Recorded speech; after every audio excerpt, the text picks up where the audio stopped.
this video, we're going to talk about how we measure GDP and the idea of national accounts. So this was really born during the Great Depression because we knew that the economy was falling apart, but we didn't really have any great measures of who was unemployed, what we were producing, how much that had changed. And so Simon Kuznets, who is actually also famous for talking about inequality, developed some of these national accounts.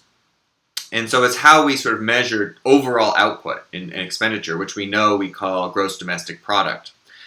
And so what we're going to think about is how much we produce, and there's a number of ways to do that, and theoretically we should get the same answer. Of course, in a $17 or $18 trillion economy, we don't always get exactly the same answer, but it's usually pretty close.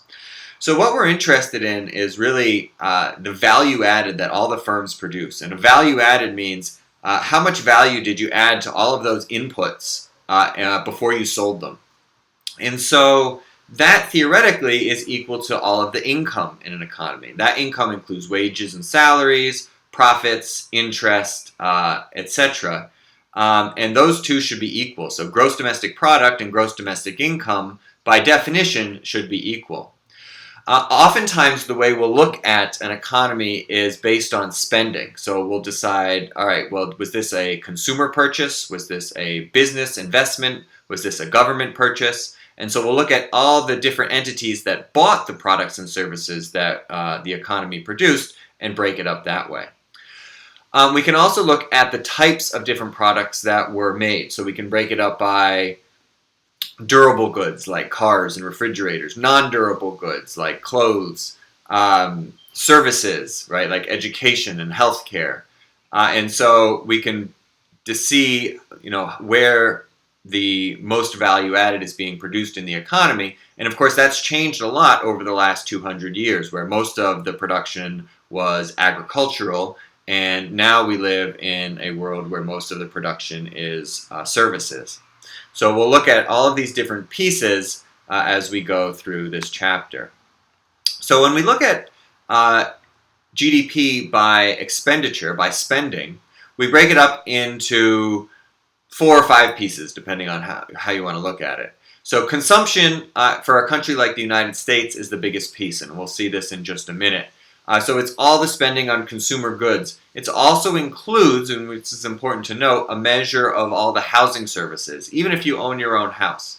But mostly this is going to capture things like spending on clothes and food and entertainment and education and transportation and communication, all of those things. Investment is spending by firms on newly produced capital goods, so building a new store, building a new factory, buying new robots, buying new trucks, buying new computers. Anything that they're going to use to create new goods and services goes in the investment category.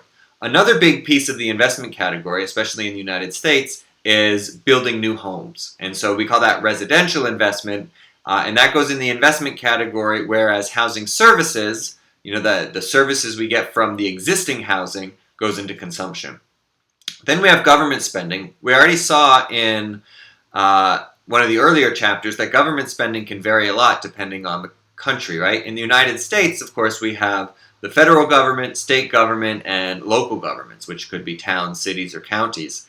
And that's going to include everything from the military to public health care, things like Medicare and Medicaid, to teaching, right, education, to construction on things like roads and bridges. All of that is going to be captured in government spending.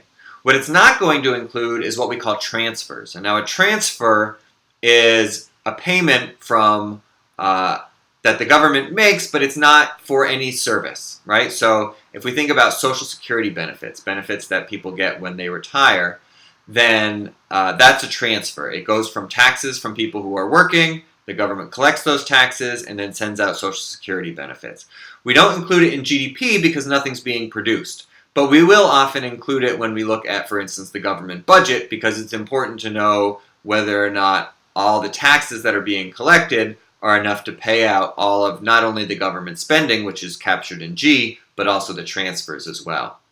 And then finally, because there's a lot of trade in the world, we have to capture exports and imports. Exports are the goods we produce in this country and sell to other countries. They're not captured in C or I or G because they're being bought overseas. But we have to subtract imports. And why do we subtract imports? Well, because those are being counted in C or I or G, but we didn't produce them. So if we think about this equation here, we think about GDP as how much we produced, and C plus I plus G plus X minus M as how much we spent. And we want those to be equal. Since we spent some of C or I or G on imports, we didn't produce them, we need to subtract them here. We'll often call this aggregate demand, meaning just total demand, and sometimes GDP is referred to as Y, and I'm afraid I don't know why.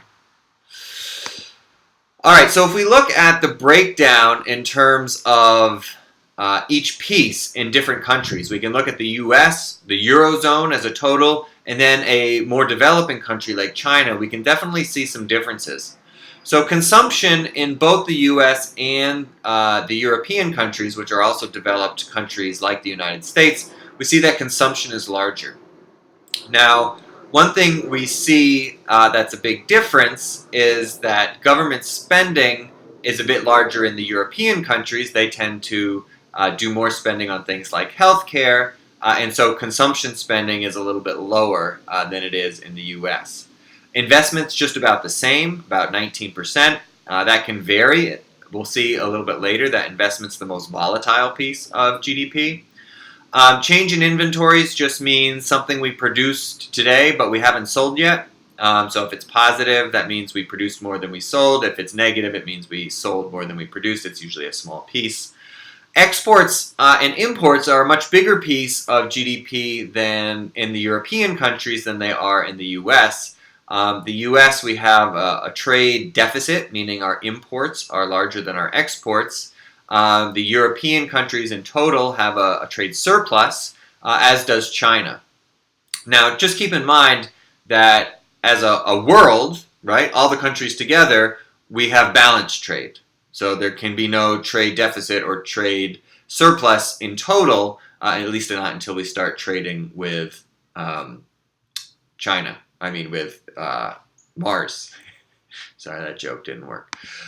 So one of the things we're interested in, right, is we saw in the long run that GDP just keeps tending to grow, but that in the short run it tends to fluctuate a lot. And so one of the ways we think about this is that there are shocks to the system, unexpected events, things that happen that cause GDP to fluctuate. And so what we want to think about is how households and firms and the government, to some extent, respond to these shocks. So now households are going to try to smooth their consumption, right? We saw that in the last chapter, but they're not always going to be able to do so. So in some ways, they'll be able to save during good times and then spend some of that savings during bad times. Or if they weren't able to save, they'll be able to borrow. That's not always possible. We call that self-insurance, as opposed to co-insurance, where there might be support from either a social network, which might be more common in, say, a small town, or the government, which is more common in a rich industrialized country like the United States, where if somebody gets unemployed, they'll be able to collect unemployment benefits. So these methods sometimes will be more successful than other times, so that's something that we want to keep track of. If we think about how GDP changed in the US in 2009, that was sort of the worst of the recession. We see that GDP shrank by about 2.8% after shrinking by a little over 1% in 2008. And that was divided up between a 1% change in consumption, decrease in consumption, a 3.5% decrease in investment. Government spending was able to increase a little bit.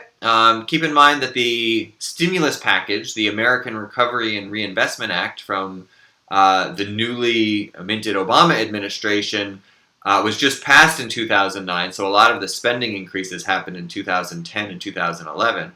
And then net exports actually increased, meaning that both exports and imports actually fell, but exports fell by less than imports did, and so that softened the blow in terms of the change in GDP, at least for a little bit.